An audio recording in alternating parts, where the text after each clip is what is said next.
Wednesday एक अमेरिकी अलौकिक रहस्य कॉमेडी 2 टेलीविजन सीरीज है जो चार्ल्स एडम्स के किरदार वेडनेसडे एडम्स पर आधारित है।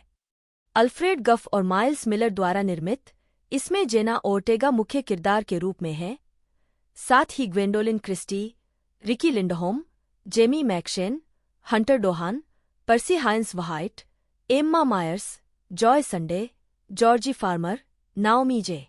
ओगावा, क्रिस्टीना रिक्की और मूसा मुस्तफा सहायक भूमिकाओं में दिखाई दे रहे हैं।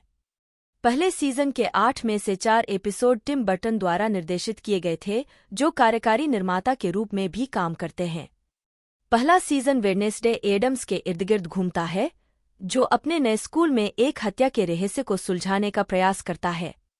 3 बर्टन को पहले 1991 की फिल्म द एडम्स फैमिली का निर्देशन करने के लिए संपर्क किया गया था और वह एक रद्द की गई stop motion animated the Addams family film से जुड़े थे।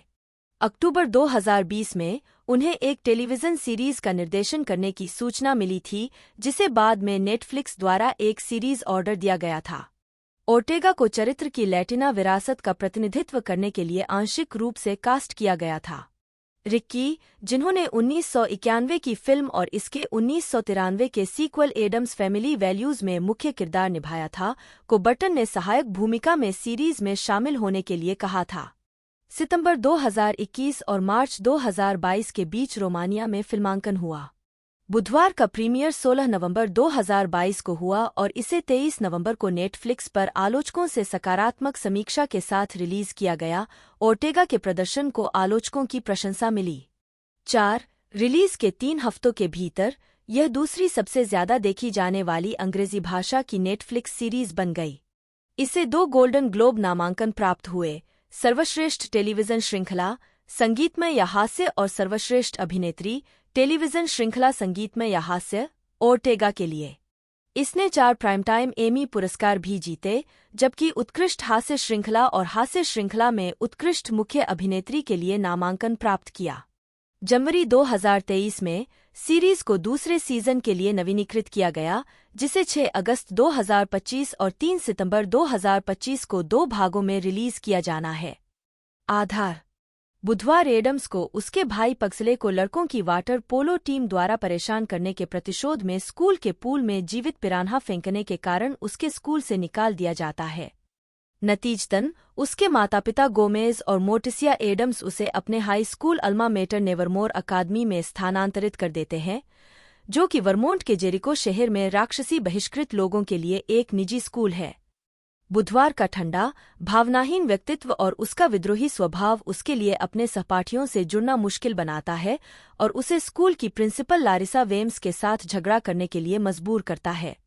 हालांकि उसे पता चलता है कि उसे अपनी मां की मानसिक क्षमताएं विरासत में मिली हैं, जो उसे एक स्थानीय हत्या के रहस्य को सुलझाने में मदद करती हैं। कलाकार और पात्र। मुख्य लेख: बुधवार टीवी श्रृंखला, पात्रों की सूची। मुख्य: जेना ओर्टेगा, वेडनेसडे एडम्स, एक किशोरी जिसके पास मानसिक शक्तियां हैं। ओर्टेगा ने 1600 के दशक से बुधवार के मृत पूर्वज गुडी एडम्स की भूमिका भी निभाई है, जिसे बुधवार को दर्शन में देखा जाता है। 5 करीना वराडी एक युवा बुधवार का किरदार निभाती हैं। Gwendoline Christie, Larissa Weems, season 1 Nevermore Academy की रूप बदलने वाली प्रिंसिपल और एक पूर्व छात्रा जो मोर्टिसिया एडम्स की रूममेट थी। ओलिवर विकम ने युवा लारिसा वेम्स का किरदार निभाया है। रिकी लिंडहोम, डॉ. वैलेरी किम्बोट, सीजन 1 वेडनेसडे नेवरमोर अकादमी द्वारा नियुक्त जेरिको के स्थानीय शहर की चिकित्सक। जेमी मैक्शेन, डोनोवन गैल्पिन, सीजन 1 अतिथि, सीजन 2 जेरिको का शेरिफ जो बुधवार पर संदेह करता है। बेन विल्सन ने युवा डोनोवन गैल्पिन का किरदार निभाया है। हंटर डुहान, टाइलर गैल्पिन बटा हाइड, एक स्थानीय कॉफी शॉप में बरिस्ता और शेरिफ गैल्पिन का बेटा, जिसकी बुधवार में रोमांटिक रुचि है। पर्सी हाइंस व्हाइट, जेवियर थोरपे, सीजन 1 के रूप में नेवरमोर अकादमी का एक छात्र जो अपनी कला को जीवंत बनाने की क्षमता रखता है। वह एक मनोवैज्ञानिक भी है जिसे सपनों के माध्यम से दर्शन होते हैं। Emma Myers, Enid Sinclair, Nevermore academy में बुधवार की रंगीन वेयरवोल्फ रूममेट, जो बुधवार की रुचि की कमी के बावजूद उसकी दोस्त बनने का प्रयास करती है। Joy Sunday, Bianca Barclay, Nevermore अकादमी में एक सफल छात्रा और जेवियर की पूर्व प्रेमिका। Georgie Farmer, Ajax Petropolus, Nevermore अकादमी का एक गोर्गन छात्र जिसकी एनिड में रोमांटिक रुचि है। Naomi J Ogawa, योको Tanaka, season 1, Nevermore अकादमी में एक पिशाच छात्रा। क्रिस्टीना रिक्की मर्लिन थॉर्नहिल बटा लॉरेल गेट्स, सीजन 1 के रूप में नेवरमोर अकादमी में वनस्पति विज्ञान की शिक्षिका, वेडनेसडे और एनिड की छात्रावास की मां और गैरेट की छोटी बहन। रिक्की ने पहले द एडम्स फैमिली और एडम्स फैमिली वैल्यूज में वेडनेसडे एडम्स का किरदार निभाया था। मूसा मुस्तफा, यूजीन ओटिंगर, नेवरमोर अकादमी का एक छात्र जो मधुमक्खियों को नियंत्रित करने की क्षमता रखता है। Catherine Zeta Jones, Morticia Addams, Wednesday की मां, जो छोटी उम्र में नेवरमोर एकेडमी में गई थी और उसके पास अपनी बेटी के समान ही मानसिक शक्तियां हैं। राक्षस के पीड़ितों की फाइलों की नकल करने के लिए वेडनेसडे और थिंक कोरोनर के कार्यालय में घुस जाते हैं। पैटर्न की पहचान करने की कोशिश में उसे पता चलता है कि प्रत्येक पीड़ित के शरीर के अंगों को शल्य चिकित्सा द्वारा हटा दिया गया है। वेडनेसडे को जेवियर पर शक हो जाता है और वह उसके आर्ट स्टूडियो में उसका पीछा करती है, जहां उसे राक्षस के कई चित्र मिलते हैं जो उसे राक्षस की गुफा तक ले जाते हैं। वहां वह उसके एक पंजे को पुनः प्राप्त करती है और उसे डीएनए मिलान के लिए शेरिफ गैल्पिन को देती है। वेडनेसडे और टायलर एक साथ स्कूल डांस में जाते हैं। इस बीच सहपाठी यूजीन, जो वेडनेसडे के खोजी काम से वाकिफ है, एक लबादा पहने हुए व्यक्ति को राक्षस की गुफा को उड़ाते हुए देखता है। नृत्य को मेयर वॉकर के बेटे लुकास द्वारा बाधित किया जाता है, जो बुधवार को शहर के समारोह में व्यवधान डालने के लिए इमारत के अग्निशामकों को चालू कर देता है। वेडनेसडे को लगता है कि यूजीन खतरे में है और वह जंगल में जाता है, लेकिन उसे राक्षस द्वारा गंभीर रूप से घायल पाता है। 5-5 तुम जो द्वख करते हो वही काटते हो। गांदजा मोंटेरो, अप्रैल ब्लेयर, 23 नवंबर 2022। 32 साल पहले गोमेज एडम्स को जोसेफ क्रैकस्टोन के वंशज गैरेट गेट्स की हत्या के संदेह में नेवरमोर में गिरफ्तार किया गया था। वर्तमान समय में एडम्स नेवरमोर में पेरेंट्स वीकेंड पर बुधवार को आते हैं। जब बुधवार अपने माता पिता से संदिग्ध हत्या के बारे में बात करती है तो पारिवारिक थेरेपी सत्र बीच में ही रुक जाता है। इस बीच शेरिफ गैल्पिन को पता चलता है कि गेट्स की शव परीक्षा रिपोर्ट में हेराफेरी करने की बात स्वीकार करने के बाद कोरोनर ने आत्महत्या कर ली। गैल्पिन ने निष्कर्ष निकाला कि गोमेज दोषी है और उसे गिरफ्तार कर लेता है। जेल में गोमेज ने बुधवार को बताया कि वह मोर्टिसिया के लिए कवर कर रहा था, जिसने वास्तव में गैरेट को मार डाला था। बुधवार और मोर्टिसिया ने गैरेट की कब्र खोदी और पाया कि उसे मारने से पहले उसे घातक जहर दिया गया था, लेकिन पुलिस ने उन्हें पकड़ लिया और रात भर के लिए गिरफ्तार कर लिया। बाद में वे मेयर वॉकर से भिड़ते हैं, जो बताते हैं कि गैरेट का इरादा पूरे स्कूल को जहर देने का था क्योंकि उसके पिता की बहिष्कृत लोगों के प्रति नफरत थी। मेयर वॉकर गैरेट के मकसद को छिपाने की बात स्वीकार करने के बाद गोमेज को रिहा करने के लिए सहमत हो जाते हैं। नेवरमोर में वापस आकर प्रिंसिपल वीम्स अनिच्छा से स्कूल में विवाद से बचने के प्रयास में रोवन की मौत को रूप बदलने के माध्यम से छिपाने की बात स्वीकार करते हैं। 6-6 क्विड प्रो वोई, गांदजा मोंटेरो, अप्रैल ब्लेयर, 23 नवंबर 2022। बुधवार गुडी को बुलाने का प्रयास करता है, जो क्रैकस्टोन को मारने वाला एक पूर्वज और साथी मनोवैज्ञानिक है। एक सरप्राइज बर्थडे पार्टी के दौरान बुधवार को गुडी का एक सपना आता है, जो उसे गेट्स हवेली की तलाश करने का निर्देश देती है। वहां वह मेयर वॉकर को देखती है क्योंकि वह इमारत से बाहर निकल रहा है और अपनी कार में चुपके से बैठ जाता है। शहर में वापस आने के बाद मेयर वॉकर को एक कार ने टक्कर मार दी और वह गंभीर रूप से घायल हो गया।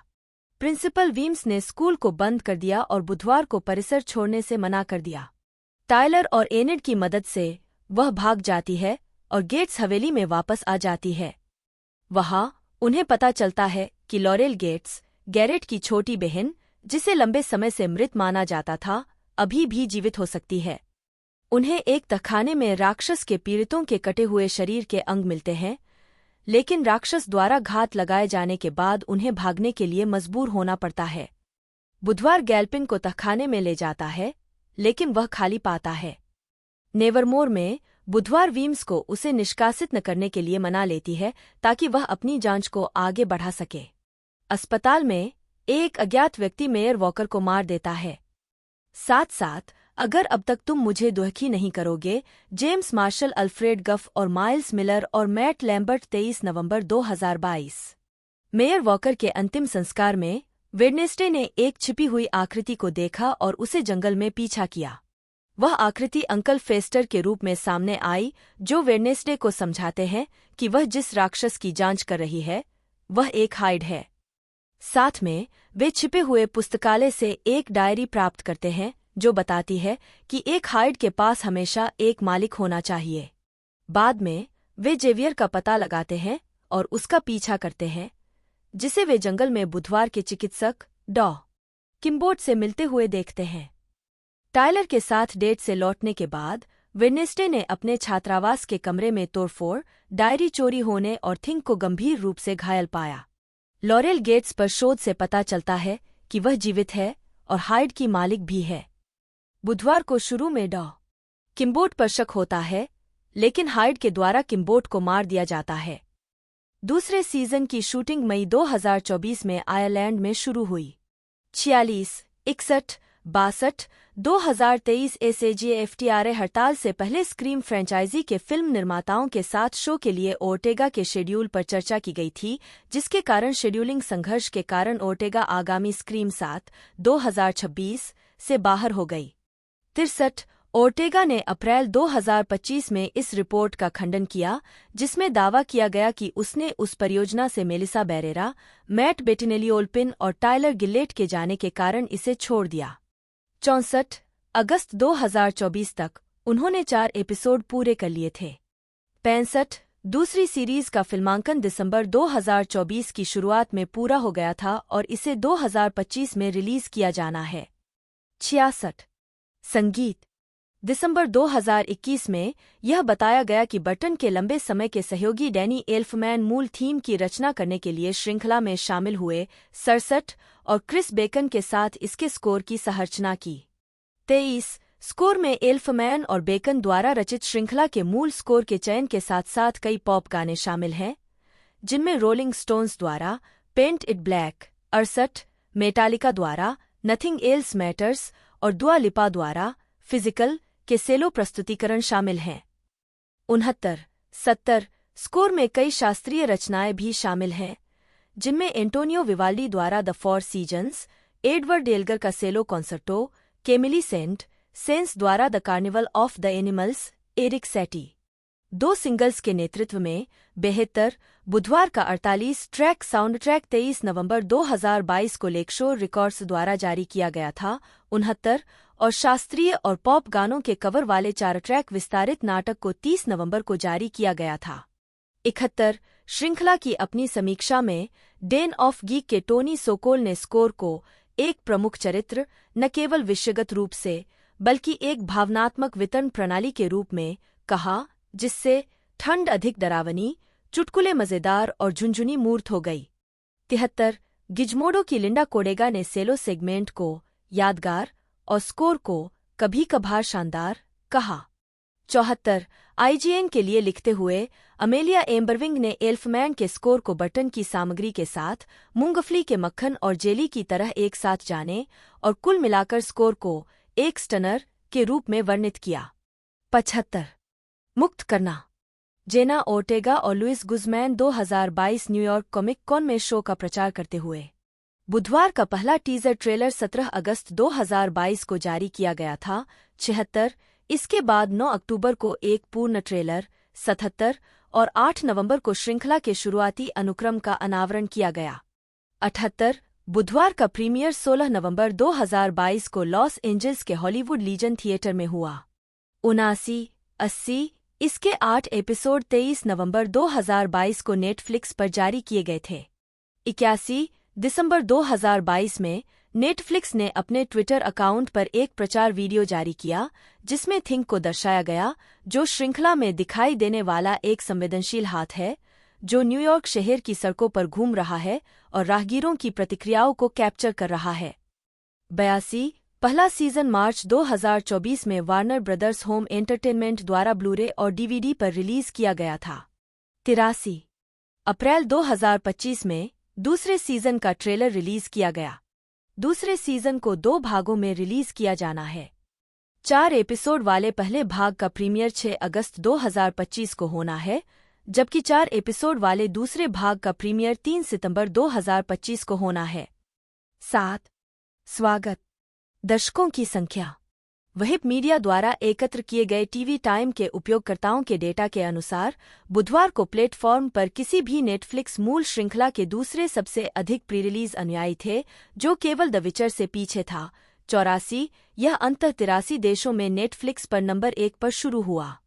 85 यह श्रृंखला अंग्रेजी भाषा की नेटफ्लिक्स श्रृंखला के लिए एक सप्ताह में सबसे अधिक घंटे देखे जाने का रिकॉर्ड रखती है, जिसकी रिलीज के पहले सप्ताह में कुल 341 मिलियन घंटे देखे गए, जो 50 मिलियन से अधिक घरों में देखा गया और पिछले रिकॉर्ड धारक स्ट्रेंजर थिंग्स 4 के 335 मिलियन घंटों को पार कर गया।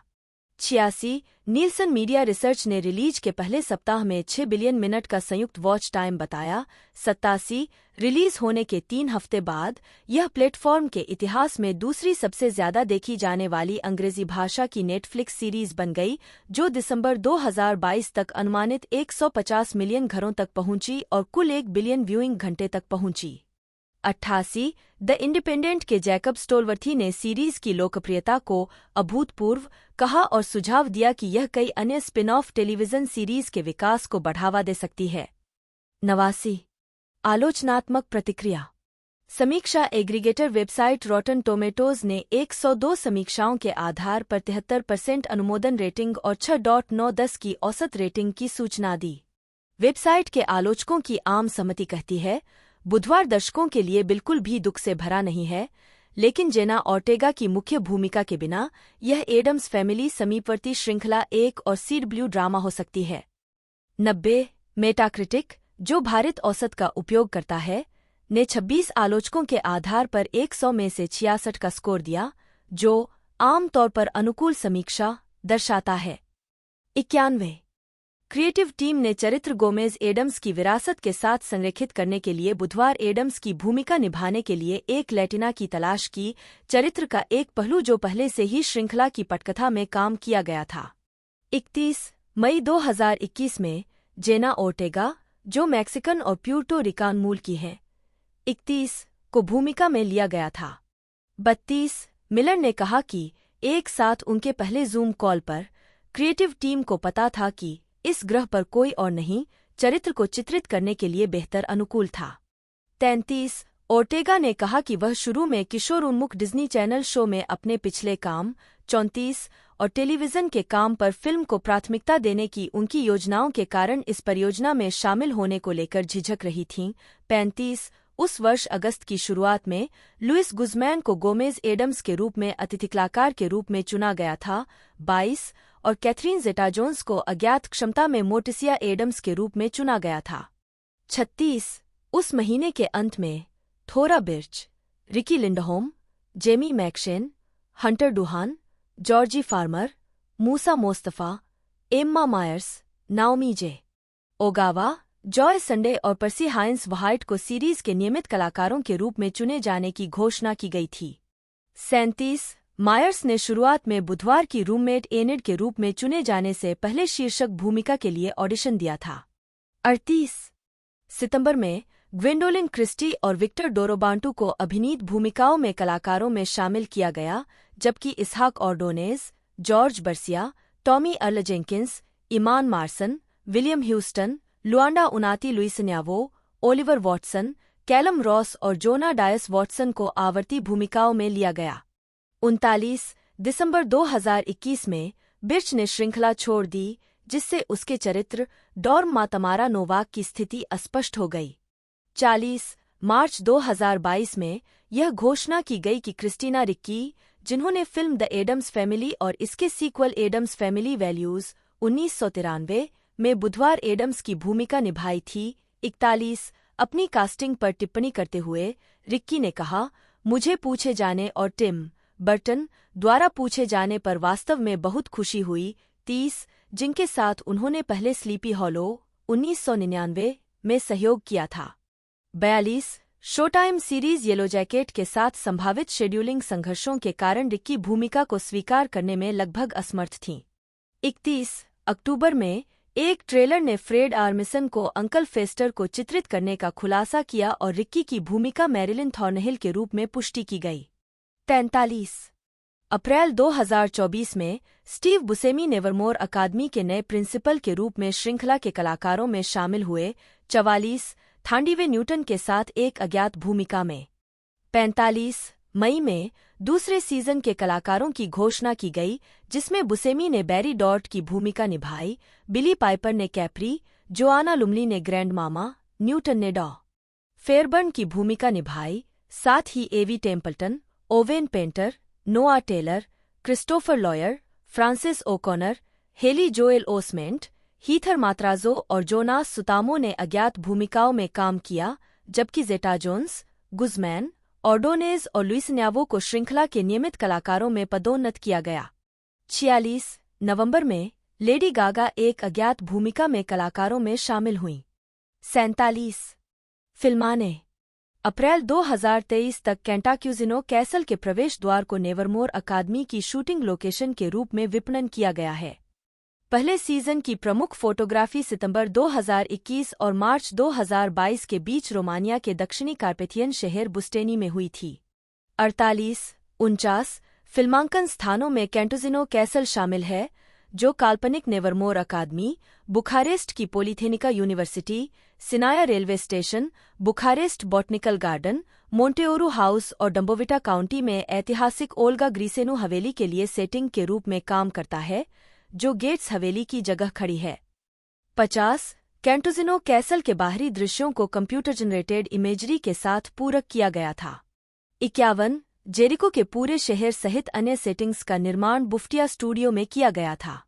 50-52 प्रोडक्शन डिजाइनर मार्क स्क्रूटन ने अपने सेट डिजाइन को मुख्य रूप से चार्ल्स एडम्स के मूल कार्टूनों पर आधारित किया और बर्टन निर्देशित फिल्मों जैसे बीटलजुइस 1988 और Charlie and the chocolate factory 2005 से प्रेरणा ली।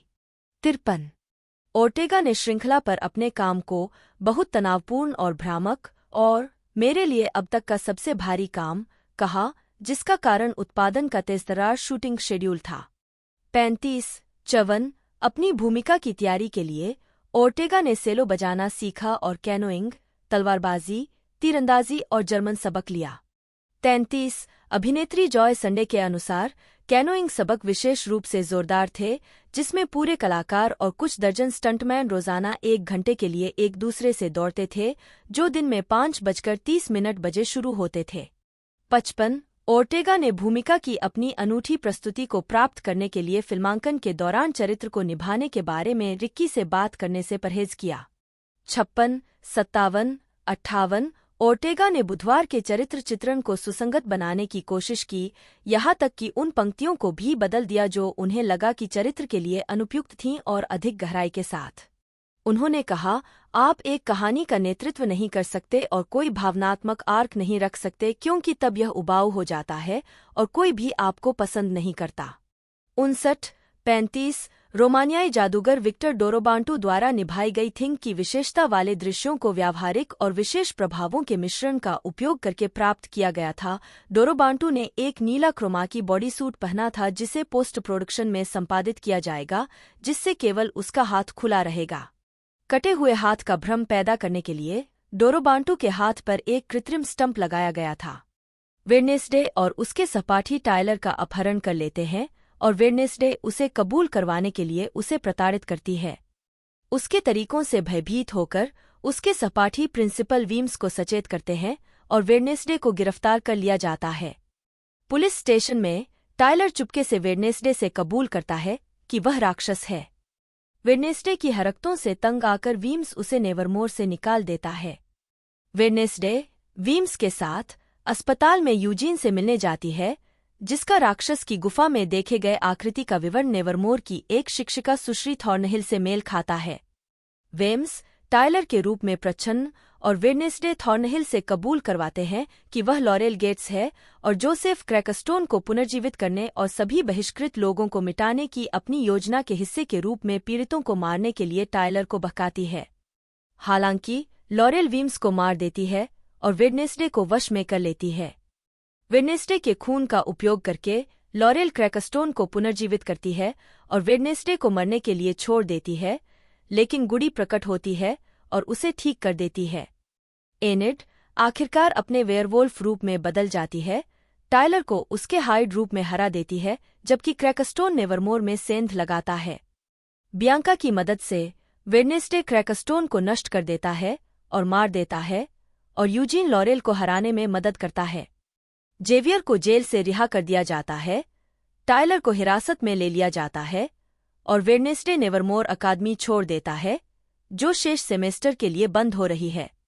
सीजन 2 कुल संख्या सीजन में न शीर्षक निर्देशक 8 द्वारा लिखित 9 मूल रिलीज की तारीख 7 भाग पहला 9 एक TBA Tim Burton Alfred Gough और माइल्स मिलर 6 अगस्त 2025 10-2 TBA Paco Cabezas Matt Lambert 6 अगस्त 2025 11-3 TBA Paco Cabezas Valentina Garza 6 अगस्त 2025 12-4 TBA Tim Burton Lauren Otero 6 अगस्त 2025 भाग 2 13-5 टीबीए एंजेला रॉबिन्सन टीबीए 3 सितंबर 2025 14-6 टीबीए एंजेला रॉबिन्सन टीबीए 3 सितंबर 2025 15-7 टीबीए टिम बर्टन टीबीए 3 सितंबर 2025 16-8 TBA Tim Burton TBA 3 सितंबर 2025 उत्पादन विकास the Addams family 1991 के प्री-प्रोडक्शन के दौरान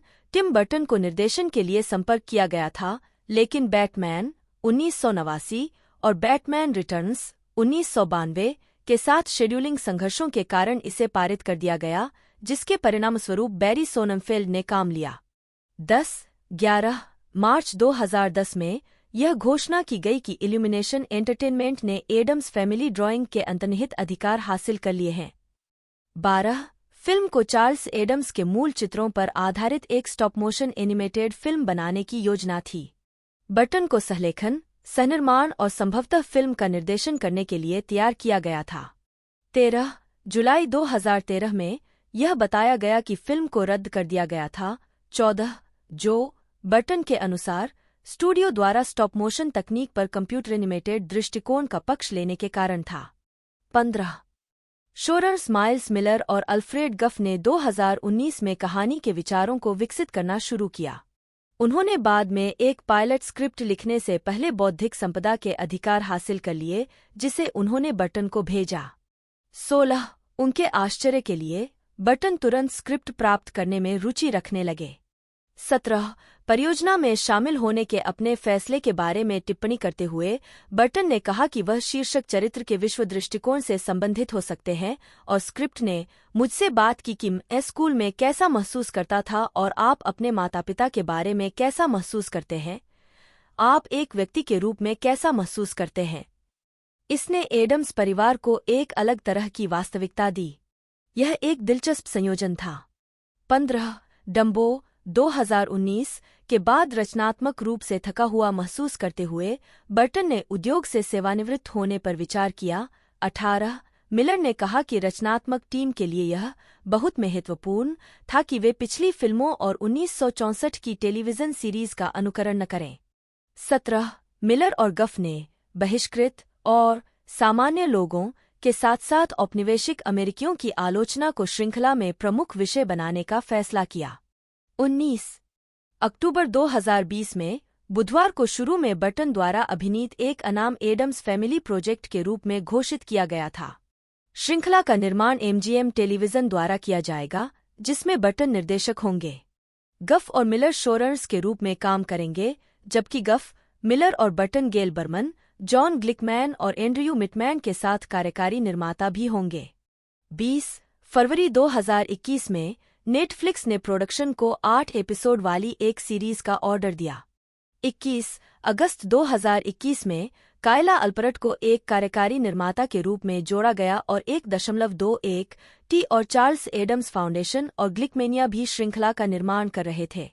22 अपने टेलीविजन में पहले वास्तविक प्रयास को मानते हुए बर्टन ने 8 एपिसोड में से 4 का निर्देशन किया। 17 गंडजा मोंटेरो और जेम्स मार्शल ने शेष एपिसोड का निर्देशन किया। 17 संभावित भविष्य के सीजन पर गॉफ और मिलर ने वैरायटी के साथ एक साक्षात्कार में टिप्पणी की, जब हम एक शो बनाने के लिए बैठते हैं तो यह आदर्श रूप से कई सीजन को देखता है। यह कभी भी अपेक्षित नहीं होता है, लेकिन यह अनुमान है कि उम्मीद है कि शो सफल होगा। उन्होंने आगे कहा कि उनके पास काफी स्पष्ट रनवे है कि भविष्य के सीजन कैसे सामने आ सकते हैं।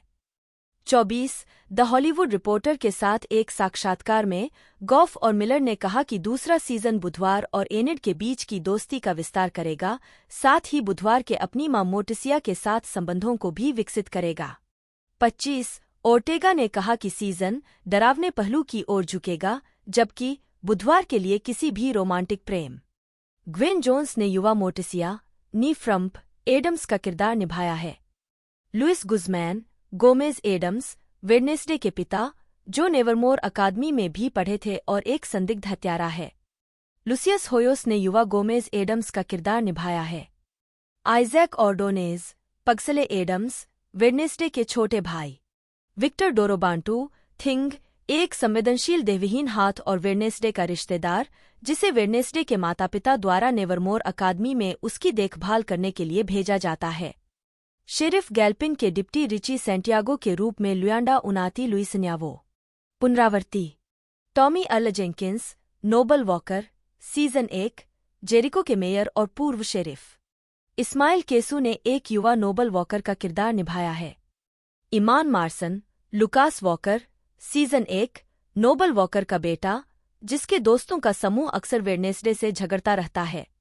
अतिथि जॉर्ज बर्सिया लर्च के रूप में सीजन 1 एडम्स परिवार का Buttler.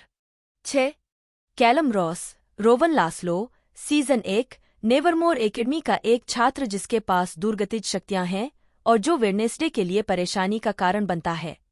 William Houston Joseph Crackstone season 1 Laurel Gates के तीर्थयात्री पूर्वज और जेरिको के संस्थापक पिता, जो सभी बहिष्कृत लोगों को मारने पर आमादा हैं। नितिन गनात्रा डॉ अनवर सीजन 1 एक शवविशेषज्ञ जो जेरिको के शवगृह में काम करता है। लुइस हेस गैरेट गेट्स सीजन 1 एक किशोर जिसकी हत्या का संदेह गोमेज पर है, जब वह नेवरमोर अकादमी में था और वह लॉरेल का भाई था। फ्रेड आर्मिसन अंकल फेस्टर वेडनेसडे के पैतृक चाचा, जिनके पास स्थैतिक बिजली उत्पन्न करने की क्षमता है। एपिसोड मौसम एपिसोड मूलतः जारी 1 8-23 नवंबर 2022 2-7 8-4-6 अगस्त 2025 4-3 सितंबर 2025 सीजन 1 2022 कुल संख्या सीजन में न शीर्षक निर्देशक द्वारा लिखित मूल रिलीज की तारीख 1-1 बुधवार का बच्चा दुख से भरा होता है। टिम बर्टन अल्फ्रेड गफ और माइल्स मिलर 23 नवंबर 2022 बुधवार एडम्स एक हाई स्कूल की छात्रा है जो अपने भाई पग्सले को एक लॉकर में बंधा हुआ पाती है। वह उसके गुंडों की एक अलौकिक दृष्टि देखती है जिन्हें वह फिर मारने का प्रयास करती है, जिसके परिणामस्वरूप उसे निष्कासित कर दिया जाता है। उसके माता पिता मोर्टिसिया और गोमेज उसे नेवरमोर अकादमी, उनके अल्मा मेटर और जेरिको वर्मोंट में बहिष्कृतों के लिए एक स्कूल में दाखिला दिलाने का फैसला करते हैं। इस बीच नेवरमोर के पास एक अज्ञात प्राणी द्वारा एक यात्री को मार दिया जाता है। बुधवार के माता पिता ने उस पर नजर रखने के लिए थिंग एक संवेदनशील देहविहीन हाथ को मुक्त कर दिया। वह अपनी रूममेट एनिड से मिलती है जो उसके बिल्कुल विपरीत है, और बियांका लोकप्रिय लड़की के साथ द्वंद्वयुद्ध करती है जब बियांका रोवन नाम के एक लड़के को धमकाती है। बाद में बुधवार एक गिरते हुए गार्गोयल द्वारा लगभग मार दी जाती, हालांकि प्रिंसिपल लारिसा वीम्स उसे पकड़ लेती है और वापस स्कूल ले जाती है। बाद में टायलर और वेडनेसडे स्थानीय कार्निवल में मिलते हैं और वेडनेसडे को रोवन की मौत का सपना आता है। रोवन उसे मारने की कोशिश करता है, लेकिन एक राक्षस द्वारा उसकी हत्या कर दी जाती है। 2-2 अरे, यह सबसे अकेला नंबर है। टिम बर्टन, अल्फ्रेड गफ और माइल्स मिलर 23 नवंबर 2022। बुधवार को संदेहास्पद शेरिफ गैल्पिन को यकीन हो जाता है कि हत्याओं का अपराधी वास्तव में एक राक्षस है। अचानक रोवन सुरक्षित रूप से फिर से प्रकट होता है। बुधवार को अपनी मानसिक स्थिति पर संदेह होता है और वह खुद ही हत्याओं की जांच करने का फैसला करती है। वह रोवन के बारे में पूछताछ करते हुए परिसर में घूमती है और उसे बताया जाता है कि उसे निष्कासित कर दिया गया है। इस बीच वेम्स बुधवार के दर्शनों के बारे में चिंतित हो जाती है और उस पर कड़ी नजर रखती है। बुधवार को स्कूल से निकलते समय रक्षात्मक रोवन का सामना करना पड़ता है और थिंग को उसका पीछा करने के लिए भेजती है। थिंग उसे खो देता है और रोवन प्रिंसिपल वेम्स के रूप में सामने आता है, जिसने उसका रूप बदल लिया है। बुधवार को पुराने छात्रों के समाज से संबंधित एक पुस्तक के दर्शन होते हैं। पुस्तक की खोज में वह बियांका को आगामी छात्र टूर्नामेंट में हेराफेरी करने की योजना बनाते हुए सुनती है। बुधवार बियांका को हराने और टूर्नामेंट जीतने के लिए एनिड से जुड़ जाती है। बाद में बुधवार को स्कूल के भीतर एक छिपी हुई लाइब्रेरी का पता चलता है, जहां उसे पकड़ लिया जाता है। 3 मित्र या दुहक टिम बर्टन, कायला अल्पेर्ट 23 नवंबर 2022। बुधवार खुद को बंधी हुई पाता है और बियांका और जेवियर सहित एक कुलीन छात्र समाज के सदस्यों से घिरा हुआ पाता है। बुधवार खुद को मुक्त करता है और एक किताब अपने साथ लेकर पुस्तकालय से बाहर निकलता है। वीम्स बुधवार को हाई स्कूल बैंड के साथ मेयर नोबल वॉकर द्वारा संचालित एक आगामी शहर समारोह में जाने का आदेश देता है। चुराई गई किताब में एक चित्र उसे एक स्थानीय मेले में एक प्रदर्शनी में ले जाता है, जहां वह एक लड़की की पेंटिंग देखती है जिसे उसने अपने सपनों में देखा था। जंगल में बुधवार को लड़की दिखाई देती है जिसे उसका पूर्वज माना जाता है। शहर के संस्थापक जोसेफ क्रैकस्टोन के हाथों शहर के बहिष्कृत लोगों के वध से बच निकलती है। बुधवार को राक्षस द्वारा घात लगाया जाता है, जिसे वह उसके पैरों के निशान से पता लगाती है कि वह इंसान है। शहर में वापस आकर बुधवार थिंग द्वारा जोसेफ क्रैकस्टोन की एक स्मारक प्रतिमा को नष्ट करने के द्वारा समारोह को बाधित करता है और प्रिंसिपल वीम्स द्वारा उसे डांटा जाता है। जंगल में एक अपराध स्थल की जांच करते समय पुलिस को एक कैमरा मिलता है जिसमें राक्षस की तस्वीरें कैद होती हैं। बुधवार की रिलीज के बाद सीरीज से बुधवार एडम्स का नृत्य और लेडी गागा के गीत ब्लडी मैरी पर इसके फैन मनोरंजन वीडियो शेयरिंग सेवा टिकटॉक पर वायरल हो गए 125, जिसमें Kim Kardashian, Amelia Dimoldenberg, Marina Diamandis, Madonna और खुद गागा भी इस प्रवृत्ति में भाग ले रही थीं। 126, 127, 128 इसके परिणामस्वरूप स्पॉटिफाई 129 पर गाने के प्ले में बड़ी वृद्धि हुई और संयुक्त राज्य अमेरिका में ऑन डिमांड स्ट्रीम में श्रृंखला की रिलीज के बाद सप्ताह में 415% की वृद्धि हुई। 130 रूसी फिगर स्केटर कामिला वलीवा ने दिसंबर 2022 की प्रतियोगिता के दौरान नृत्य को फिर से बनाया। 131 उसी महीने की शुरुआत में ब्लडी मैरी को बोर्न दिस वे की रिलीज के 11 साल बाद एकल के रूप में फ्रेंच रेडियो पर भेजा गया था। 132 1981 में क्रैम्प्स का गाना गू गू मक, जो मूल नृत्य दृश्य के दौरान बजता है, की लोकप्रियता में भी उछाल देखा गया। बिलबोर्ड के अनुसार संयुक्त राज्य अमेरिका में गाने की ऑन डिमांड स्ट्रीम 2500 से बढ़कर 1,34,000 से अधिक हो गई। 133 और स्पॉटिफाई स्ट्रीम में श्रृंखला जारी होने के बाद से 9,500% की वृद्धि हुई। 134 द गार्जियन की जेनेल जारा ने कहा कि वायरल डांस ट्रेंड ने शायद अकेले ही जेन जेड के लिए गॉथिक उपसंस्कृति को पुनर्जीवित कर दिया है। 135 उपोत्पाद द डेली टेलीग्राफ के एड पावर ने बुधवार को 5 में से 4 स्टार दिए और इससे एक वेस्नी रोकोको रोमअप कहा, जो यूफोरिया और होटल ट्रांसिल्वेनिया के बीच एक क्रॉस की तरह सामने आता है।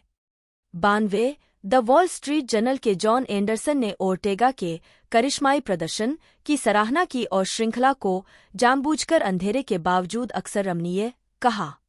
93 द डेट्रॉइट न्यूज के लिए अपनी बी समीक्षा में टॉम लॉन्ग ने श्रृंखला को नेत्रहीन रूप से आकर्षक माना और ओर्टेगा की भावशून्यता को बस उतना ही लचीला बताया जितना होना चाहिए था, और कुल मिलाकर उनके प्रदर्शन को लगातार कैरिकेचर के बाहर धकेलने के रूप में चीजों को जीवंत रखने के लिए पर्याप्त बताया।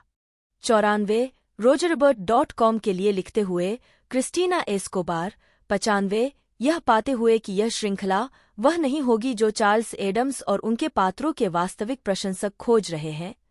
द न्यूयॉर्क टाइम्स के माइक हेल ने श्रृंखला को केवल फॉर्मूलाबद्ध किशोर रोमांस और रहस्य के स्तर पर संतोषजनक होने के बावजूद सहनशील कहा और इसकी तुलना है हैरी पॉटर फ्रेंचाइजी से की।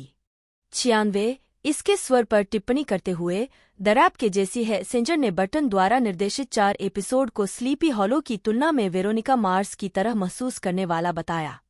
97 द इंडिपेंडेंट के निक हिल्टन ने श्रृंखला को 5 में से 2 स्टार दिए और श्रृंखला के स्वर की आलोचना करते हुए इसे लगातार चुटीला जेनजेड कहा और इसके प्रदर्शन को न्यूयॉर्कर कॉमिक स्ट्रिप की तुलना में अधिक द्व्यायामी बताया जिसमें पात्र पहली बार दिखाई दिए थे। 98 पुरस्कार बुधवार तक प्राप्त प्रशंसाएं। पुरस्कार वर्ष वर्ग प्राप्तकर्ता परिणाम संदर्भ आक्टा अंतर्राष्ट्रीय पुरस्कार 2023 सर्वश्रेष्ठ हास्य श्रृंखला बुधवार मनोनीत 99 100 कला निर्देशक गिल्ड पुरस्कार 2023 1 घंटे की अवधि या काल्पनिक एकल कैमरा श्रृंखला के लिए प्रोडक्शन डिजाइन में उत्कृष्टता मार्क स्क्रूटन गीत वो इज द लोनलीएस्ट नंबर के लिए मनोनीत 101 एस्ट्रा टीवी पुरस्कार 2023 सर्वश्रेष्ठ स्ट्रीमिंग सीरीज कॉमेडी बुधवार मनोनीत 102 103 स्ट्रीमिंग सीरीज में सर्वश्रेष्ठ अभिनेत्री कॉमेडी जेना ऑर्टेगा मनोनीत। स्ट्रीमिंग सीरीज में सर्वश्रेष्ठ सहायक अभिनेत्री कॉमेडी क्रिस्टीना रिक्की जीता 1 स्ट्रीमिंग सीरीज में सर्वश्रेष्ठ निर्देशन comedy Tim Burton Wednesday child is full of woe के लिए मनोनीत। स्ट्रीमिंग सीरीज में सर्वश्रेष्ठ लेखन कॉमेडी अल्फ्रेड गफ और Miles Millar Wednesday child is full of woe के लिए मनोनीत। Astra creative arts TV awards 2023 हास्य श्रृंखला में सर्वश्रेष्ठ अतिथि अभिनेत्री कैथरीन जीटा जोन्स मनोनीत। सर्वश्रेष्ठ काल्पनिक या विज्ञान कथा पोशाकें बुधवार जीत गया। सर्वश्रेष्ठ मुख्य शीर्षक डिजाइन बुधवार मनोनीत। ब्रिटिश अकादमी टेलीविजन पुरस्कार 2023 सर्वश्रेष्ठ अंतर्राष्ट्रीय कार्यक्रम बुधवार मनोनीत 104 ब्रिटिश अकादमी टेलीविजन क्राफ्ट पुरस्कार 2023 सर्वश्रेष्ठ मेकअप और हेयर डिजाइन तारा मैकडोनाल्ड मनोनीत 105 106 क्रिटिक्स चॉइस सुपर अवार्ड्स 2023 सर्वश्रेष्ठ हॉरर सीरीज बुधवार जीत गया 107 हॉरर सीरीज में सर्वश्रेष्ठ अभिनेत्री जेना ऑर्टेगा जीत गया। क्रिस्टीना रिक्की मनोनीत। कॉस्ट्यूम डिजाइनर्स गिल्ड अवार्ड्स 2023 समकालीन टेलीविजन में उत्कृष्टता कोलिन एटवुड और mark Sutherland Wednesday child is full of woe के लिए जीत गया 108 डायरेक्टर्स गिल्ड ऑफ अमेरिका पुरस्कार 2023 कॉमेडी सीरीज में उत्कृष्ट निर्देशकीय उपलब्धि Tim Burton Wednesday child is full of woe के लिए मनोनीत 109 गोल्डन ग्लोब पुरस्कार 2023 सर्वश्रेष्ठ टेलीविजन सीरीज संगीतमय या हास्य बुधवार मनोनीत 110 सर्वश्रेष्ठ अभिनेत्री टेलीविजन सीरीज संगीत या हास्य जेना ऑर्टेगा मनोनीत। गोल्डन रील पुरस्कार 2023 संगीत संपादन में उत्कृष्ट उपलब्धि प्रसारण दीर्घ प्रारूप Michael T Ryan a murder of woes के लिए मनोनीत 111 112 गोल्डन ट्रेलर पुरस्कार 2023 टीवी स्ट्रीमिंग सीरीज के लिए सर्वश्रेष्ठ fantasy adventure trailer teaser TV spot Nero trailer park inc जीत गया 113 114 Hollywood music in media awards 2022 सर्वश्रेष्ठ मुख्य शीर्षक थीम टीवी शो सीमित श्रृंखला डैनी एल्फमैन मनोनीत 115 मेकअप आर्टिस्ट और हेयर स्टाइलिस्ट गिल्ड अवार्ड्स 2023 सर्वश्रेष्ठ पीरियड और या कैरेक्टर मेकअप तारा मैकडोनाल्ड निर्वाण जलालवंत गैब्रिएला क्रेटन मनोनीत 116 MTV millennial awards 2023 killer series बटा फिल्म बुधवार मनोनीत 117 एमटीवी मूवी और टीवी पुरस्कार 2023 सर्वश्रेष्ठ शो बुधवार मनोनीत 118 किसी शो में सर्वश्रेष्ठ प्रदर्शन जेना ऑर्टेगा जीत गया। सर्वश्रेष्ठ हीरो जेना ऑर्टेगा मनोनीत। सर्वश्रेष्ठ जोड़ी जेना ऑर्टेगा और थिंग एडम्स फैमिली का पहला कार्टून 1938 में वनपैनल गैग फॉर्मेट में प्रकाशित हुआ था। चार्ल्स एडम्स द न्यूयॉर्कर के नियमित योगदानकर्ता बन गए और तब से लेकर 1988 में अपनी मृत्यु तक उन्होंने लगभग 1300 कार्टून बनाए। इनमें से 58 में एडम्स फैमिली को दिखाया जाएगा, जिनमें से लगभग सभी 1940 और 1950 के दशक में प्रकाशित हुए थे। परिवार के सदस्यों को एक एक करके पेश किया गया। सबसे पहले मोर्टिसिया, 4 साल बाद गोमेज, थॉमस ई. डेवी पर आधारित, पग्सले और अंत में वेडनेसडे और कुछ ही समय बाद फेस्टर शामिल हुए। एडम्स ने संकेत दिया कि फेस्टर खुद से मिलता जुलता था, साथ ही उसके बाल भी थोड़े ज्यादा थे। 9. क्रिसमस 1946 की एक पट्टी।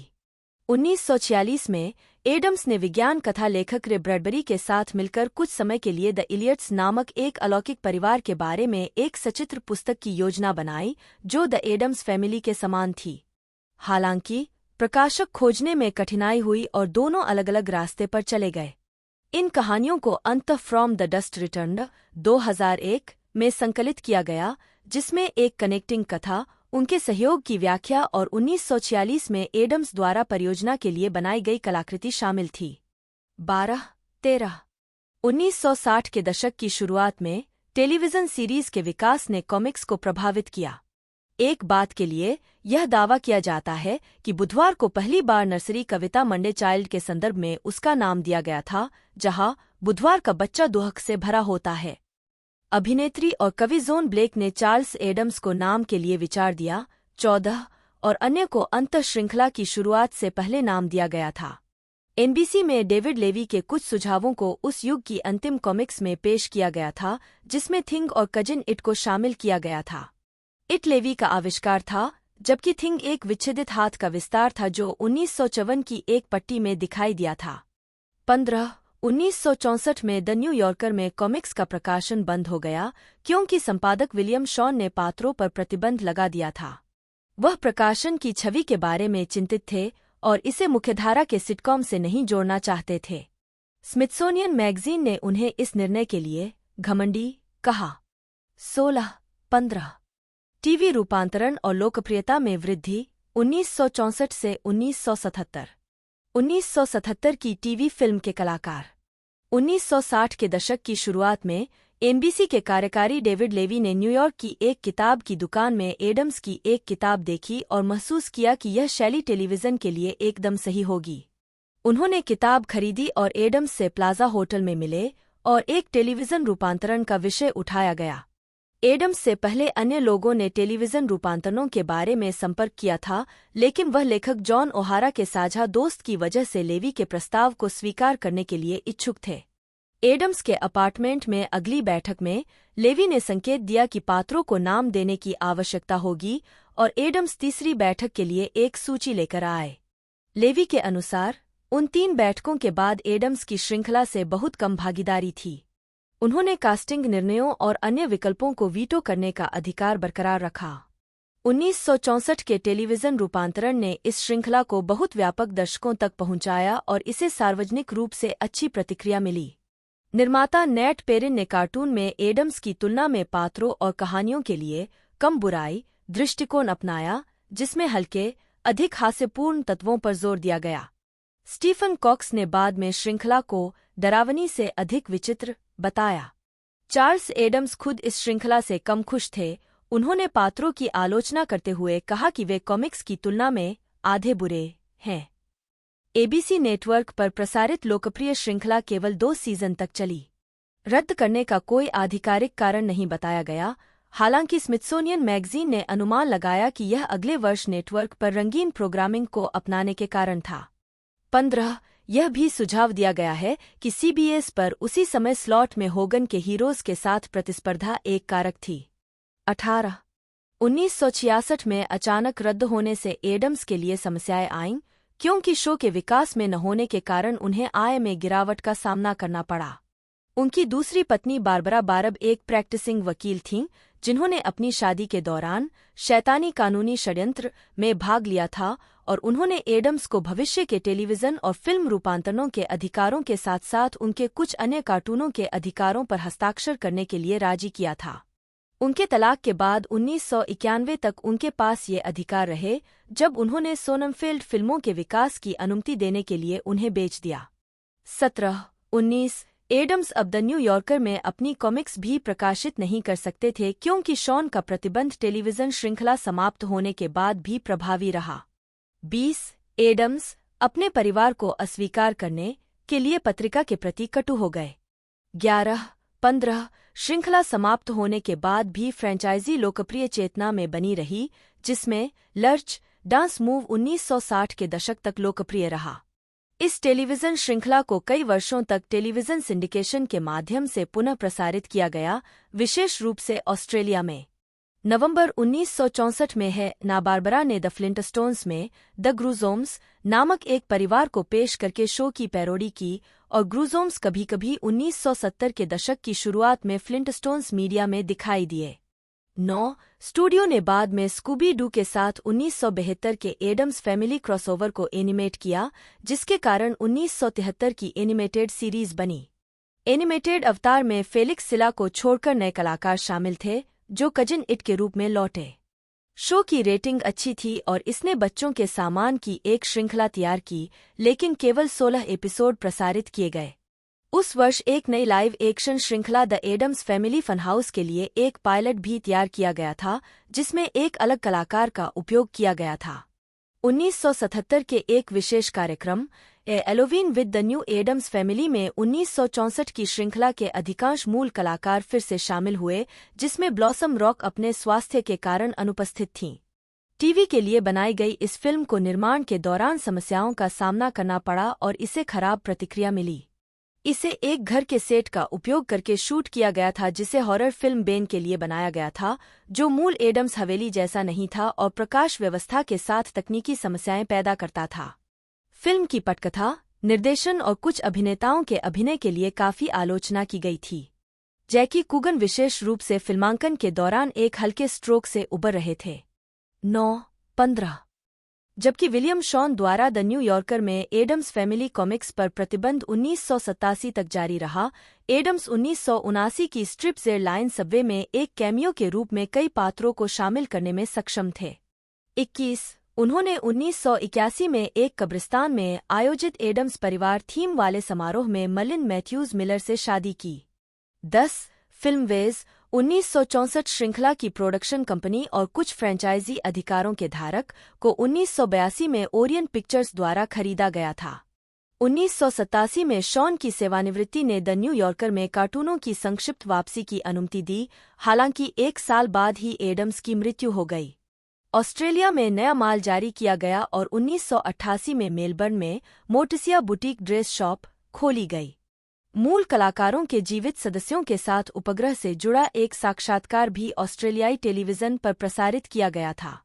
कॉक्स द्वारा उद्धृत एक प्रशंसक ने 1980 के दशक में ऑस्ट्रेलिया में इसकी सफलता के लिए एडम्स परिवार के लहजे को श्रेय दिया, यह देखते हुए कि पात्र मूस्टर्स की तुलना में कम अमेरिकी थे और ऑस्ट्रेलियाई लोगों की एक अलग जीवन शैली थी। एस्टिन ने 1989 में निक एट नाइट के सिटकॉम जोन के एपिसोड के लिए गोमेज के रूप में अपनी भूमिका दोहराई, जिसमें उन्होंने 2 घंटे के प्रोग्रामिंग ब्लॉक के लिए शो के पुनः प्रसारण की शुरुआत की। 1989 का एक वीडियो गेम फेस्टर क्वेस्ट सनसॉफ्ट द्वारा विकसित किया गया था और अब इसे अब तक के सबसे खराब खेलों में से एक माना जाता है। खेल को बढ़ावा देने के लिए पात्रों का उपयोग करके कुछ काले और सफेद विज्ञापनों को फिल्माया गया था।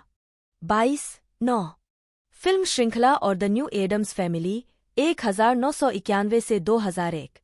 20वीं सेंचुरी फॉक्स के प्रोडक्शन प्रमुख स्कॉट रूडिन ने एडम्स फैमिली पर फिल्म बनाने का प्रस्ताव रखा, लेकिन फॉक्स के पास फ्रेंचाइजी के अधिकार नहीं थे।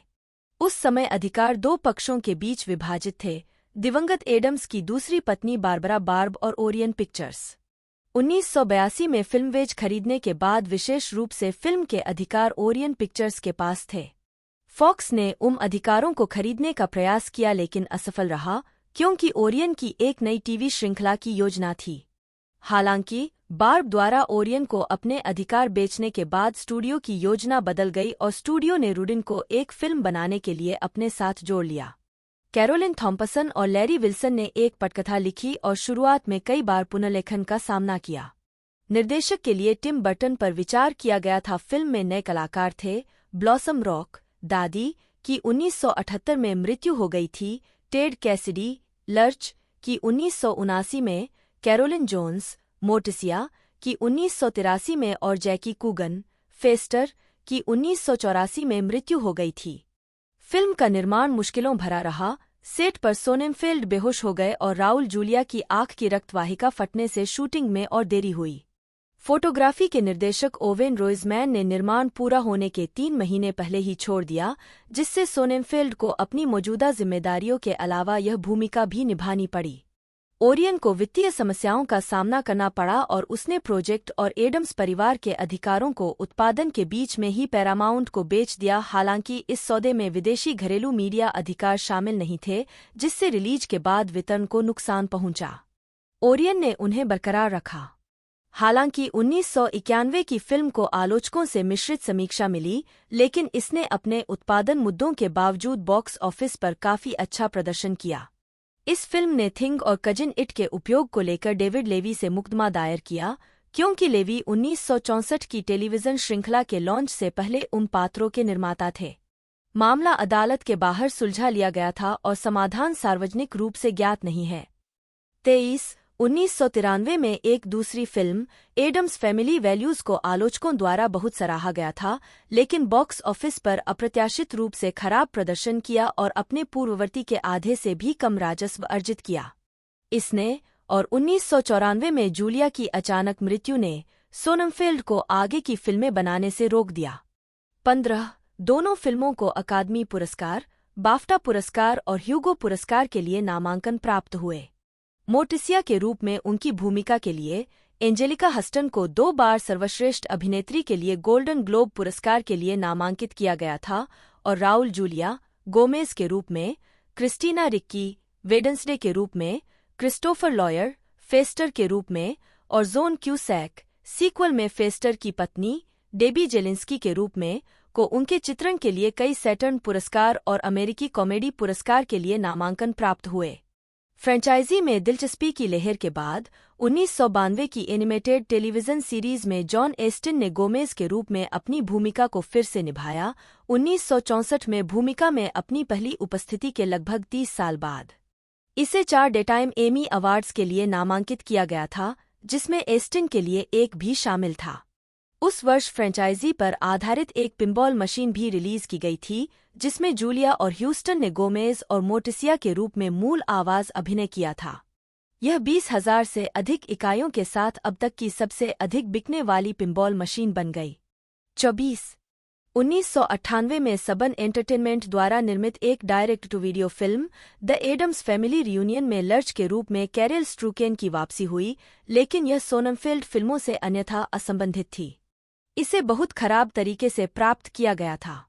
यह फिल्म कनाडा में निर्मित लाइव एक्शन टेलीविजन श्रृंखला द न्यू एडम्स फैमिली के लिए पायलट के रूप में थी, जिसे ज्यादातर अलग कलाकारों के साथ बनाया गया था और अगले वर्ष प्रसारित किया गया था।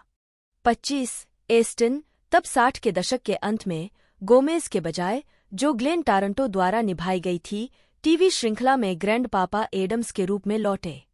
25 यह शो 1999 में एक सीजन के बाद समाप्त हो गया। 1964 में एबीसी टीवी नेटवर्क ने एडम्स के कार्टून चरित्रों पर आधारित the Addams family television series बनाई। इस सीरीज को ब्लैक एंड व्हाइट में शूट किया गया था और 64 आधे घंटे के एपिसोड 18 सितंबर 1964, 2 सितंबर 1966 में 2 सीजन के लिए प्रसारित किया गया था। The Addams family television series के मूल टेलीविजन रन के दौरान द न्यू यॉर्कर के संपादक विलियम शॉन ने किसी भी एडम्स फैमिली कार्टून को प्रकाशित करने से इनकार कर दिया। हालांकि उन्होंने अन्य चार्ल्स एडम्स कार्टून प्रकाशित करना जारी रखा। शॉन ने अपनी पत्रिका को अधिक परिष्कृत पाठकों को लक्षित करने वाला माना और वह नहीं चाहते थे कि यह उन पात्रों से जुड़ा हो जिन्हें अधिक सामान्य जनता द्वारा टेलीविजन पर देखा जा सकता है। शॉन की 1987 की सेवानिवृत्ति के बाद पात्रों का द न्यू यॉर्कर में फिर से स्वागत किया गया। नई स्कूबीडू फिल्में 1972 एडम्स फैमिली की पहली एनिमेटेड उपस्थिति हन्ना बारबरा की द न्यू स्कूबीडू मूवीज के तीसरे episode Scooby Doo meets the Addams family उर्फ वेडन्सडे इज मिसिंग में थी, जो पहली बार 23 सितंबर 1972 को सीबीएस शनिवार सुबह प्रसारित हुई थी। मूल कलाकारों के 4 सदस्य जॉन एस्टिन, कैरोलिन जोन्स, जैकी कूगन और टेड कैसिडी विशेष के लिए लौटे, जिसमें स्कूबीडू गिरोह के साथ एक रहस्य में एडम्स शामिल थे। एडम्स फैमिली के पात्रों को मूल चार्ल्स एडम्स कार्टून की विशिष्टताओं के अनुसार तैयार किया गया था। एपिसोड प्रसारित होने के बाद प्रशंसक एडम्स की विशेषता वाले अधिक एनिमेटेड रोमांच चाहते थे और हन्ना बारबरा ने ऐसा किया। The Addams family फनहाउस 1973। 1972 के अंत में एबीसी ने live action musical variety show के लिए एक पायलट का निर्माण किया जिसका शीर्षक द एडम्स फैमिली फनहाउस था। कलाकारों में जैक रिले और लिज टोरेस गोमेज और मोटिसिया के रूप में शामिल थे। जोड़ी ने विशेष का सहलेखन भी किया था, स्टब्बी के अंकल फेस्टर के रूप में, पैट मैककॉर्मिक लर्च के रूप में और बुच पैट्रिक, जिन्होंने द मुंस्टर्स में एडी मुंस्टर की भूमिका निभाई थी, पग्सले के रूप में। फेलिक्स सिल्ला ने कजिन इट के रूप में अपनी भूमिका को दोहराया, इसे मूल टीवी श्रृंखला से जोड़ा। पायलट 1973 में प्रसारित हुआ, लेकिन इसे किसी श्रृंखला के लिए नहीं चुना गया। 33। The Addams family 1973। मुख्य लेख the Addams family 1973 animated series. पहली एनिमेटेड श्रृंखला 8 सितंबर से 22 दिसंबर 1973 तक शनिवार की सुबह एनबीसी पर चली। मूल श्रृंखला से हटकर इस श्रृंखला ने एडम्स को विक्टोरियन शैली के आरवी में सड़क पर ले गया। इस श्रृंखला ने उस बिंदु को भी चिह्नित किया जहां पात्रों के बीच संबंधों को बदल दिया गया था ताकि फेस्टर अब गोमेज का भाई था और दादी अब मोटिसिया की मां थीं। हालांकि मूल सिटकॉम के साथ इसकी निरंतरता बनाए रखने के लिए 1977 की टेलीविजन फिल्म में पात्रों के बीच पुराने रिश्तों की फिर से समीक्षा की जाएगी। हालांकि कुगन और कैसिडी ने अंकल फेस्टर और लर्च के रूप में अपनी भूमिकाएं दोहराईं, एस्टिन और जोन्स ने नहीं। उनके हिस्सों को हना बारबेरा की आवाज प्रतिभाओं लेनी वेनरिब के साथ गोमेज और जेनेट वाल्डो के रूप में मोटिसिया के साथ फिर से तैयार किया गया। शो में मूल श्रृंखला से Thing, cousin Itt, Kitty Cat और क्लियोपेट्रा भी शामिल थे। शो में एडम्स फैमिली के नए पशु साथी भी शामिल हैं, जैसे एलिगेटर, ओचो ऑक्टोपस और मिस्टर वी द वल्चर। एक सीजन का निर्माण किया गया था और दूसरे सीजन में फिर से प्रसारण किया गया। शो का थीम संगीत पूरी तरह से अलग था और इसमें कोई गीत नहीं था और कोई फिंगर स्नैप नहीं था। हालांकि इसमें लाइव एक्शन शो से 4 नोट स्कोर का थोड़ा सा हिस्सा बरकरार रखा गया था। The Addams family comic book 1974 से 1975 तक गोल्ड की कॉमिक्स ने शो के सिलसिले में एक कॉमिक बुक सीरीज बनाई, लेकिन यह सिर्फ 3 अंक तक ही चली। प्रत्येक अंक को एक टीवी एपिसोड से रूपांतरित किया गया था, जिसकी शुरुआत इन सर्च ऑफ द बुला बुला अक्टूबर 1974 से हुई। 34 a Halloween with the new Addams family 1977। मुख्य लेख न्यू एडम्स फैमिली के साथ है एलोवीन। एक television reunion movie a Halloween with the new Addams family रविवार 30 अक्टूबर 1977 को एनबीसी पर प्रसारित हुई। इसमें मूल कलाकारों में से अधिकांश शामिल हैं, सिवाय ब्लॉसम रॉक के, जिन्होंने ग्रैंड मामा की भूमिका निभाई थी। वह अभी भी जीवित थी, लेकिन उस समय बहुत बीमार थी। जेन रोज ने उसकी जगह ली। अनुभवी चरित्र अभिनेता पार्ले बेयर और वीटो स्कॉटी, जिन्होंने मूल श्रृंखला में आवर्ती भूमिकाएं निभाई थीं, भी फिल्म में दिखाई दिए। फिल्म में थीम गीत का थोड़ा अलग संस्करण है। उंगली के झटके का उपयोग किया गया है, लेकिन गीत नहीं। गोमेज और मोटिसिया के 2 और बच्चे हुए, वेडनेसडे जूनियर और पग्सले जूनियर, जो अपने बड़े भाई बहनों से बहुत मिलते जुलते हैं। गोमेज का भाई पंचो परिवार के साथ रह रहा है, जबकि गोमेज टॉम्बस्टोन, एरिज़ोना में एक लॉज मीटिंग में भाग लेता है। गोमेज को अपने भाई से जलन होती है, जिसने कभी मोटिसिया को प्रपोज किया था। एलोवीन नज़दीक है और पंचो बच्चों को कजिन शाई के ग्रेट कद्दू जैसे चरित्र की किंवदंती बताता है, जो है एलोवीन की रात अच्छे बच्चों के लिए उपहार वितरित करता है और कद्दू तराशता है। वेडनेसडे, जिसे अब वेडनेसडे सीनियर कहा जाता है, संगीत अकादमी से घर आती है, जहां वह पिकोलो, इससे कांच तोड़ना, सीख रही है। पग्सले, अब पग्सले सीनियर, नैरोबी मेडिकल स्कूल से घर आता है, जहां वह एक डायन डॉक्टर बनने का प्रशिक्षण ले रहा है। परिवार के घर पर बदमाशों के एक गिरोह ने जासूसी की है, जो परिवार की संपत्ति चुराने का इरादा रखता है। बॉस लेफर्टी जांच करने के लिए माइकी नामक गिरोह के एक सदस्य को घर में भेजता है। माइकी घबरा जाता है और शेर किट्टी कैट की पूंछ पर पैर रखकर भाग जाता है। बदमाश अपनी योजना को अंजाम देने के लिए नकली गोमेज और मोर्टिसिया को नियुक्त करते हैं, साथ ही दो शक्तिशाली गुंडे हरक्यूलिस और एटलस भी। गोमेज हैलोवीन पार्टी मनाने और बिजुका को सजाने के लिए घर लौटता है। पार्टी के दौरान घर में प्रवेश पाने के लिए लेफ्टी क्विंसी एडम्स बोस्टन से के रूप में पेश आता है। वह अपने आदमियों को गोमेज और मोर्टिसिया को बांधने के लिए कहता है और उसके डबल्स उनकी जगह ले लेते हैं, जिससे पंचो, जो अभी भी मोर्टिसिया से प्यार करता है, और ओफेलिया, जो अभी भी गोमेज से प्यार करती है, भ्रमित हो जाते हैं। गोमेज और मोर्टिसिया भाग जाते हैं ओल्ड पिकोलो गेम की बदौलत और पार्टी में फिर से शामिल हो जाते हैं, लेकिन लेफ्टी उनसे छुटकारा पाने के लिए कई तरह के तरीके अपनाता है।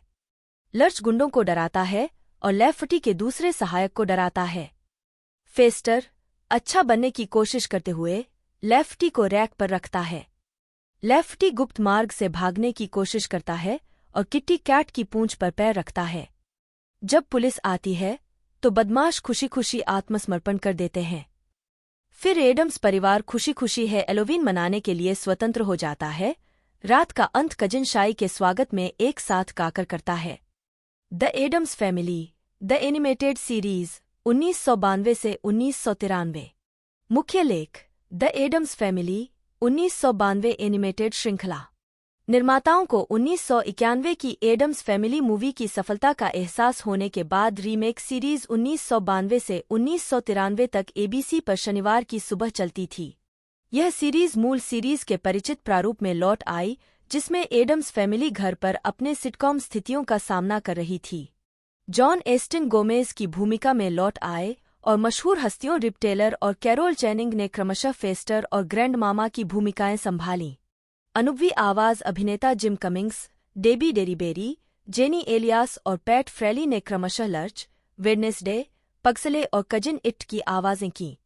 इस सीरीज के लिए पात्रों के नए कलात्मक मॉडल का इस्तेमाल किया गया था, फिर भी उनके चेहरे के हावभाव और शारीरिक भाषा ने मूल टेलीविजन शो में उनके चित्रण के खुशमिजाज, मजेदार रवैये को व्यक्त किया।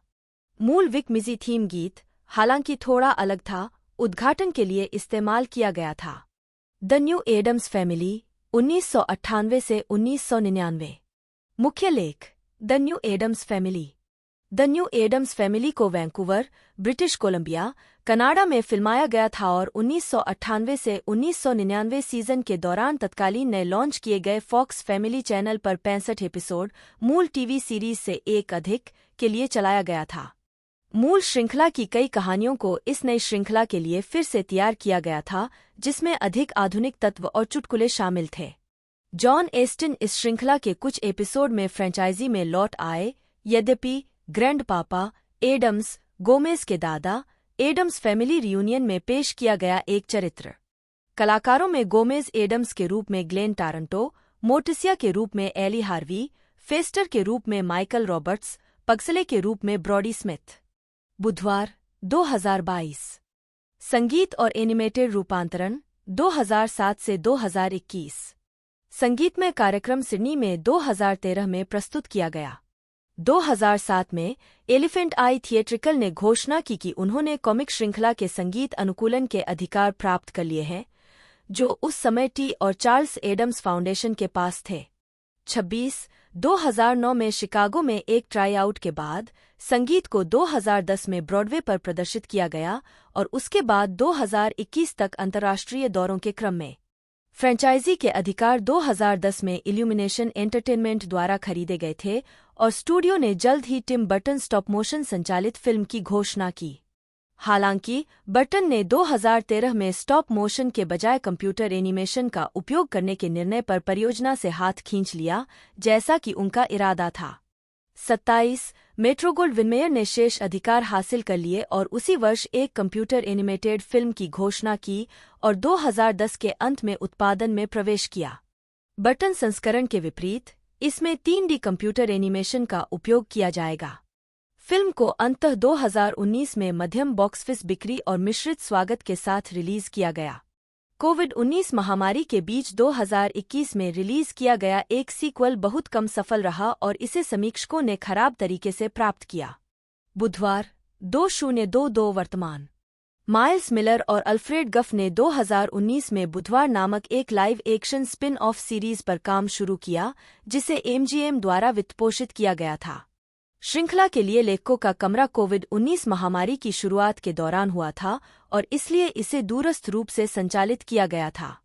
इस परियोजना की औपचारिक घोषणा 2020 में की गई थी, जिसमें बर्टन कार्यकारी निर्माता थे। पहली श्रृंखला को आलोचकों की प्रशंसा के साथ 2022 में रिलीज किया गया था। 28 अमेज़न ने 2021 में एमजीएम को खरीद लिया, जिसका मतलब है कि एडम्स फैमिली के अधिकार अब कंपनी के पास हैं। 29 आधार और पृष्ठभूमि। गोमेज और पगसले उत्साही हैं। मोर्टिसिया स्वभाव से भी शांत, मजाकिया, कभी कभी घातक है। दादी फ्रम्प मूर्खतापूर्ण रूप से अच्छे स्वभाव की हैं। बुधवार अपनी माँ की बेटी है।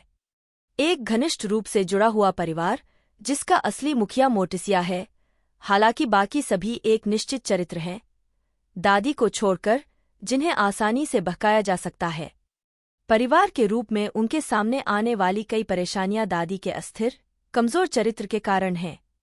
बेशक घर बर्बाद हो गया है, लेकिन यह एक घरगर्वित परिवार है और हर जाल का दरवाजा अच्छी हालत में है।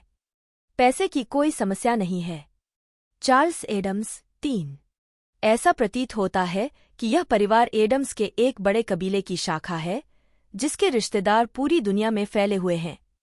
मूल टेलीविजन श्रृंखला में उन्हें उन वंडी एडम्स से संबंधित बताया गया है, एक ऐसा तथ्य जिससे परिवार को बहुत शर्म आती है। फिल्म संस्करण के अनुसार परिवार का सिद्धांत है, सिक गोर्ग्यामस एलोस सब्जेक्टेटोस नन छद्मलैटिन, हम खुशी खुशी उन लोगों का स्वागत करते हैं जो हमें वश में करना चाहते हैं। चार्ल्स एडम्स को सबसे पहले अपने गृहनगर वेस्टफील्ड, न्यू जर्सी से प्रेरणा मिली, जो अलंकृत विक्टोरियन हवेली और पुरातन कब्रिस्तानों से भरा हुआ क्षेत्र है। 30 मूल कॉमिक्स श्रृंखला में वे कब्रिस्तान रिज पर एक गॉथिक घर में रहते हैं। टेलीविजन श्रृंखला के अनुसार निवास एक अनिर्दिष्ट अमेरिकी शहर में स्थित कब्रिस्तान और दलदल से सटा एक उदास हवेली है। संगीत में पहली बार 2009 में शिकागो में दिखाया गया घर सेंट्रल पार्क में स्थित है। 31 2019 की फिल्म में एडम्स न्यू जर्सी राज्य के बाहरी इलाके में स्थित एक परित्यक्त शरण में रहते हैं, जो एक असंतुष्ट निवासी द्वारा प्रेतवाधित है, जो मांग करता है कि संपत्ति अप्रभावित रहे। हालांकि अधिकांश हास्य इस तथ्य से उत्पन्न होता है कि वे भयावह हितों को साझा करते हैं, जैसे कि एक दूसरे को और खुद को शारीरिक नुकसान पहुंचाने के रास्ते में डालना, जिनमें से किसी का भी कोई प्रभाव नहीं पड़ता है। टेलीविजन एडम्स बुरे नहीं हैं। वे एक घनिष्ठ रूप से जुड़ा हुआ विस्तारित परिवार हैं। मोर्टिसिया एक अनुकरणीय माँ है और वह और गोमेज एक दूसरे के प्रति भावुक रहते हैं। जैसा कि टेलीविजन श्रृंखला में स्थापित किया गया है, वह कभी कभी प्यार से उसे बुब्बेले कहती है, जिस पर वह उसकी बाहों को चूमकर प्रतिक्रिया करता है, व्यवहार जिसे मोर्टिसिया फ्रेंच में कुछ शब्द बोलकर भी भड़का सकती है, उनके अर्थ महत्वपूर्ण नहीं है। फ्रेंच में कोई भी शब्द चलेगा। माता पिता अपने बच्चों का समर्थन करते हैं। 2019 की फिल्म को छोड़कर जब बुधवार गुलाबी पोशाक पहनकर घर आता है, 1964 के टेलीविजन रूपांतरण के आगमन तक पात्रों का नाम नहीं रखा गया था, सिवाय वेडनेसडे और मोर्टिसिया के, जिन्हें पहली बार 1962 के लाइसेंस प्राप्त गुड़िया संग्रह के लिए नामित किया गया था। 15 रूपांतरों। एडम्स परिवार अमेरिकी कार्टूनिस्ट चार्ल्स एडम्स द्वारा बनाया गया एक काल्पनिक परिवार है। वे मूल रूप से 150 स्टैंडअलोन सिंगल पैनल कॉमिक्स की एक श्रृंखला में दिखाई दिए, जिनमें से लगभग आधे मूल रूप से 1938 और 1988 में उनके निर्माता की मृत्यु के बीच द न्यू यॉर्कर में प्रकाशित हुए थे। वे तब से अन्य मीडिया में दिखाई दिए हैं, जैसे कि television, film, video game, comic books, एक संगीत और व्यापारिक वस्तुएं। एडम्स एक विलक्षण पुराने धन वाला कबीला है, जो भयावहता और विचित्रता में आनंद लेता है, और वे इस बात से अनजान या बेफिक्र प्रतीत होते हैं कि दूसरे लोग उन्हें विचित्र या डरावना पाते हैं। 1960 के दशक तक परिवार के सदस्यों का नाम नहीं रखा गया था। कुलमाता मोर्टिसिया और बेटी वेंसडे को उनके नाम तब मिले जब 1962 में एक लाइसेंस प्राप्त गुड़िया संग्रह जारी किया गया। कुलपिता गोमेज और बेटे पगसले का नाम तब रखा गया जब 1964 की टेलीविजन श्रृंखला की शुरुआत हुई। 2 एडम्स परिवार में गोमेज और मोर्टिसिया एडम्स, उनके बच्चे वेंसडे और पग्सले, और करीबी परिवार के सदस्य अंकल फेस्टर बी और ग्रैंड मामा सी, उनके बटलर लर्च और पग्सले के पालतू ऑक्टोपस अरस्तु शामिल हैं। धुंधली सी दिखने वाली थिंग बाद में एक विच्छेदित हाथ को 1954 में पेश किया गया था और गोमेज के चचेरे भाई इट मोर्टिसिया के पालतू शेर किट्टी कैट और मोर्टिसिया के मांसाहारी पौधे क्लियोपेट्रा को 1964 में पेश किया गया था। प्यूबर्ट एडम्स, वेडनेसडे और पग्सले के शिशु भाई को 1993 की फिल्म एडम्स फैमिली वैल्यूज में पेश किया गया था। लाइव एक्शन टेलीविजन सीरीज का प्रीमियर शुक्रवार 18 सितंबर 1964 को एबीसी पर हुआ और यह 2 सीजन तक चली।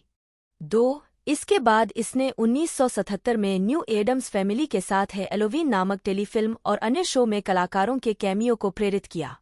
1973 में एक असंबंधित एनिमेटेड सीरीज प्रसारित की गई। 1990 के दशक में द एडम्स फैमिली 1991 और एडम्स फैमिली वैल्यूज 1993 से मिलकर बनी फीचर फिल्म सीरीज के साथ इस फ्रेंचाइजी को पुनर्जीवित किया गया। फिल्मों ने एक दूसरी एनिमेटेड सीरीज 1992 से 1993 को प्रेरित किया जो उसी काल्पनिक ब्रह्मांड में सेट है। इस सीरीज को 1998 की डायरेक्ट टू वीडियो फिल्म और एक spin-off live action television series 1998 से 1999 के साथ रीबूट किया गया था। 2010 में नाथन लेन और बेबे न्यूवर्थ की विशेषता वाला एक लाइव म्यूजिकल रूपांतरण ब्रॉडवे पर ठंडी समीक्षाओं के साथ खुला, लेकिन इसे 2 टोनी अवार्ड्स, 4 और 8 ड्रामा डेस्क अवार्ड्स के लिए नामांकित किया गया, जिसमें उत्कृष्ट सेट डिजाइन के लिए एक ड्रामा डेस्क अवार्ड जीता। 2019 में animated film the Addams family के साथ श्रृंखला को फिर से रिबूट किया गया, जिसके कारण 2021 में इसका सीक्वल बना। 2022 में नेटफ्लिक्स ने मूल श्रृंखला बुधवार को शुरू किया, जो मूल 1964 श्रृंखला से एक स्पिन-ऑफ है। इस फ्रेंचाइज ने एक वीडियो गेम सीरीज, अकादमिक किताबें और साउंड ट्रैक तैयार किए हैं, जो इसके ग्रैमी नामांकित थीम गीत पर आधारित हैं। 8 दशकों से पॉप संस्कृति में एक प्रमुख स्थान रखने वाली द एडम्स फैमिली ने अमेरिकी कॉमिक्स, सिनेमा और टेलीविजन को प्रभावित किया है। गॉथ उपसंस्कृति और उसका फैशन भी द एडम्स फैमिली से प्रभावित है। 6-7 इतिहास। मूल और द न्यू यॉर्कर कार्टून 1933 से 1964। एडम्स परिवार, जैसा कि वे मूल रूप से the new yorker comic strips में दिखाई दिए थे, चार्ल्स एडम्स द्वारा कला। चार्ल्स एडम्स ने द न्यू यॉर्कर में एक कार्टूनिस्ट के रूप में एक विंडो वॉशर के स्केच के साथ शुरुआत की, जो 6 फरवरी 1932 को चला। 8 एडम्स ने पहली बार द न्यू यॉर्कर में अपनी पहली प्रकाशित उपस्थिति से कुछ साल पहले तत्कालीन अनाम मोर्टिसिया को खींचा था। कुछ स्रोत 1933 की तारीख देते हैं, जबकि खुद एडम्स से जब साक्षात्कार में पूछा गया तो उन्होंने 1937 के आसपास का सुझाव दिया। 9 उस समय मीडिया की अटकलें अक्सर मोर्टिसिया को चार्ल्स एडम्स की पहली पत्नी बारबरा जीन डे से जोड़ती थीं, लेकिन वह अभी तक उनसे नहीं मिले थे। 10 1981 में एक साक्षात्कार में उन्होंने स्वीकार किया कि मोर्टिसिया में वे गुण झलकते हैं जिनकी ओर वे आकर्षित थे। इस वजह से बाद में उन्होंने जिन महिलाओं से शादी की वे चरित्र से मिलती जुलती थीं। उन्होंने मोर्टिसिया को किसी विशेष व्यक्ति के प्रतिरूपित नहीं, हालांकि मुझे अक्सर लगता है कि उनमें थोड़ी ग्लोरिया स्वानसन थी, के रूप में वर्णित किया।